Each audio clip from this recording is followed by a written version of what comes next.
Hello students. In today's session, we will be discussing on Rural Marketing STP. So what does this STP stands for? STP is segmentation, targeting and positioning. So STP, how STP is important in marketing? The STP plays an important role to get into your right customer. At the same time, is used as a tool to align the products with the right customer. So STP help the marketer to identify his customer or the target segment from the heterogeneous population and place the features or the place the image of the product in the minds of the customer. So we'll see what is segmentation. The definition put forward by Philip Kotler for segmentation is: market segmentation is subdividing of a market into homogeneous subsets of customers where convincingly any subset may be selected as a market target to be reached through distinct marketing mix. Here what happens?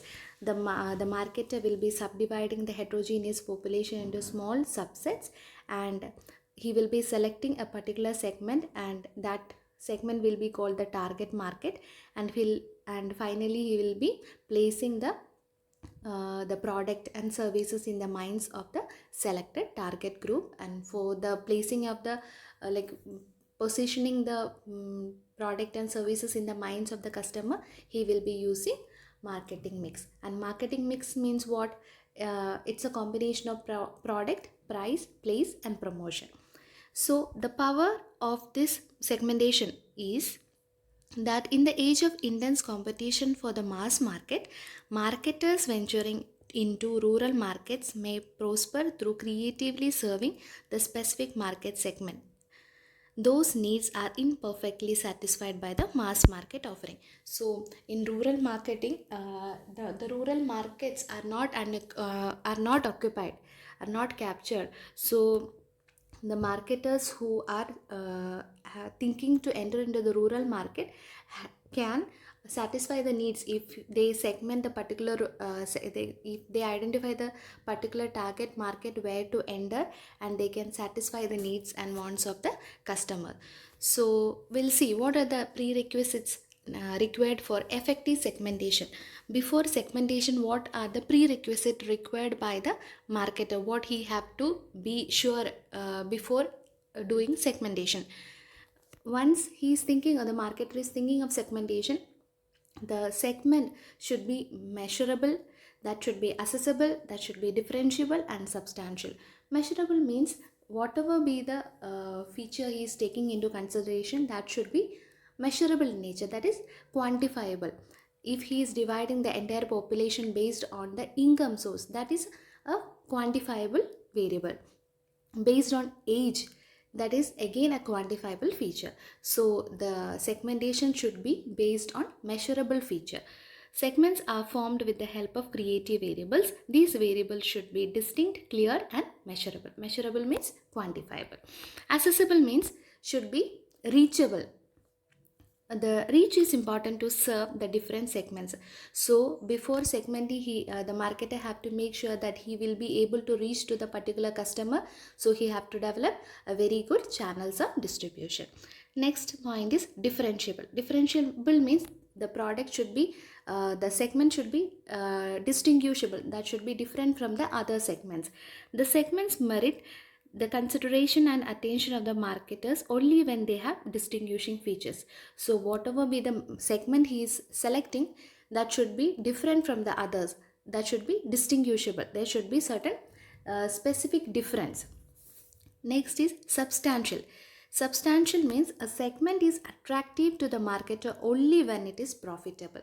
So the marketer have to keep that in mind, in his mind, that whatever be the segment he is going to target, or the segment he is thinking to select, that should be profitable also.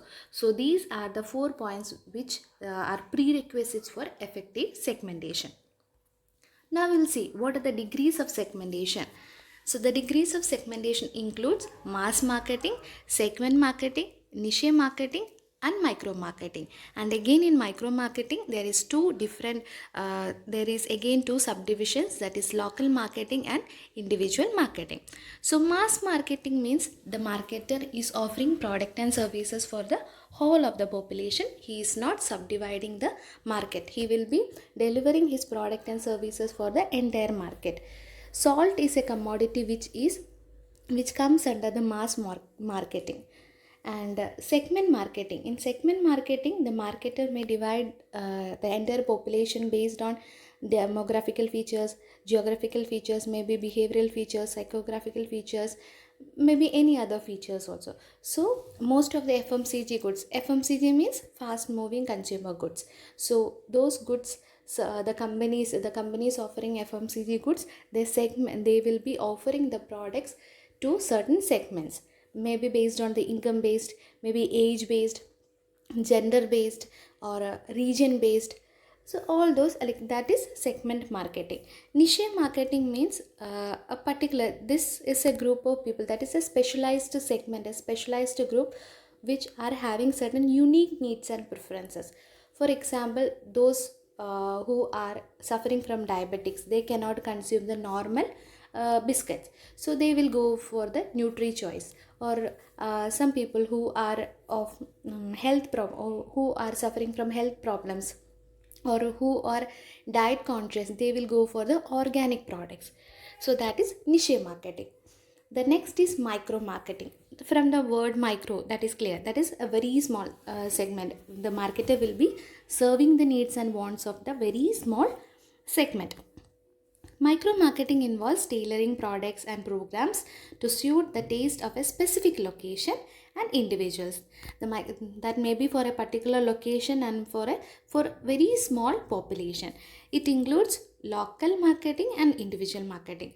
Local marketing involves the programs to that includes the product and services to suit the taste of specific location, that is region based, and wants of the local people on the basis of the geographic, that is based on the geography. Location comes under the geographical feature. So in local marketing, what happens, the marketer will be offering certain product and services based on the location specific. And the next that comes under the micro marketing is individual marketing. Here it is the marketer will be offering the product to a single individual. Okay, so for example, if you may have heard the brand name Sabyasachi. Sabyasachi provides the wedding outfits for single person, that is customized. So in individual marketing, that they are the marketers who are offering product and services which are customized, that is customized based. Or the contractors who are building houses, like construction works, that is for that is based customized. For everything which comes under the customized concept are coming under the individual marketing. I hope the degrees of segmentation is clear to you all. Now we'll see what are the basis on which segmentation happens.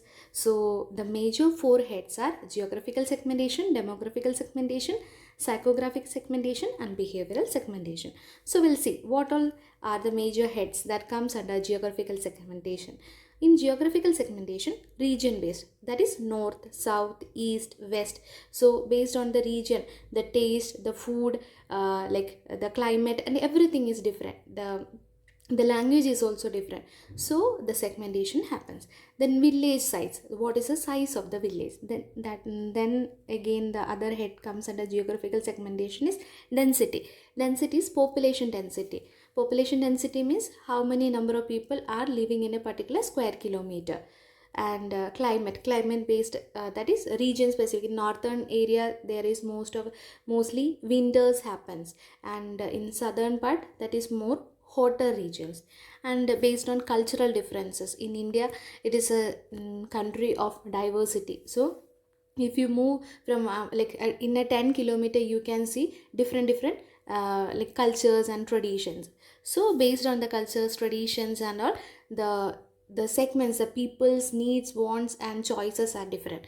So the marketer have to identify his particular category or particular segment and target that particular segment, and develop products and services to cater the needs and wants of the particular segment.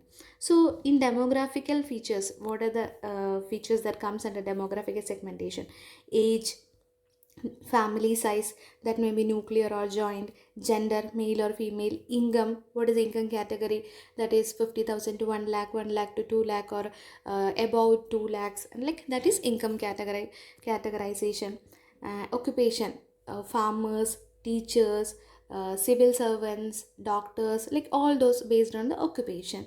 Education, in education also illiterate, literate, like those who have done till 10th, above degree, post graduation, phd, like based on those also the needs and wants of the people may differ. Religion based, like in India there are mostly four religions. Most common religions are four religions. Based on the religion also, the food habits change, the clothing habit changes, everything is different. So based on religion also, segments can like marketers can cater that segment also. Race, region, race, nationality, social classes, so all those things comes under the demographical segmentation. Now we see what comes under the psychographical segmentation. The lifestyle, that may be, there may be simple living, like people who like in simple way. Some may be luxurious. Personality, from one individual to other, the personality different. The values, the moral values, the ethical values, that is also different from person to person. And the next is behavioral based segmentation. In behavioral segmentation, it is based on the buyer's knowledge, attitude, on response towards the product. That is how how the buyer, the consumer is responding, how good he have the knowledge about a particular product or service, what is his attitude, whether he is having a positive attitude towards the buying behavior, and what is his response, how good he is responding. So these are the basis of segmentation. The organizations has mostly developed three different strategies to cover the segments. So we will see what are the strategies. The first one is undifferentiated, the second is differentiated, and the final one is choosing a coverage strategy, like the whole of the population. So we'll see what is undifferentiated. From the word term, like from undifferentiated, the term only it is understood that the marketer is not differentiating. So it focuses on what is common among the consumers and tries to develop it in the design of its marketing offer. For example, the toilet shops, like whether that is a rural customer or an urban customer, whether there is a teacher or a student, whoever be the user, they will be checking how good is the smell, how hygienic it is, like what is the antibacterial content and what is the glycerin content, or how freshness we feel after using that soap. This is the most commonly looked out features once a person is using a soap. So here in undifferentiated strategy, what happens is the marketer will be checking what are the common features that is checked out by all kind of customers, and he will be developing a particular product based on the common features that can serve the needs and wants of the all kind of population or all kind of market needs. The medmix comes under this category. Pond's, Lifebuoy, the Fair and Lovely. Fair and Lovely is most wanted, the cosmetic or a fair cream by rural market as well as the urban market. So these are the companies which are following the undifferentiated strategy. In differentiated, the marketer will be investigating on each segment, what are their needs, what are their features, what are the features they check when they buy a certain product, and they will the marketer will try to develop new features that can satisfy the needs and wants of the customer.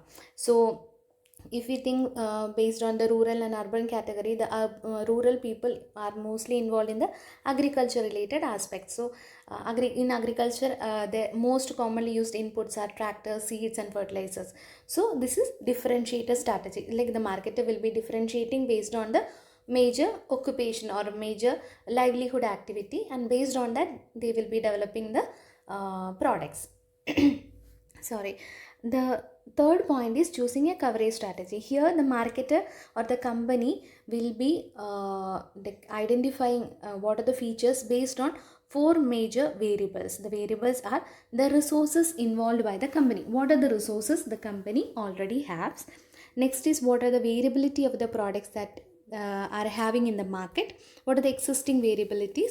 Then they will be checking how long is the life cycle, the product life cycle.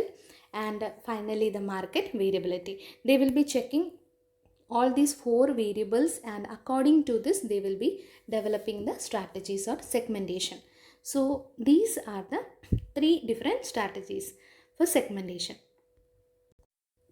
So this is all about the segmentation. So now we have seen what is segmentation, what is the prerequisite required for effective segmentation, what are the degrees of segmentation and basis of segmentation. All these heads have been discussed, and if you feel any difficulty in segmentation, please get back to me.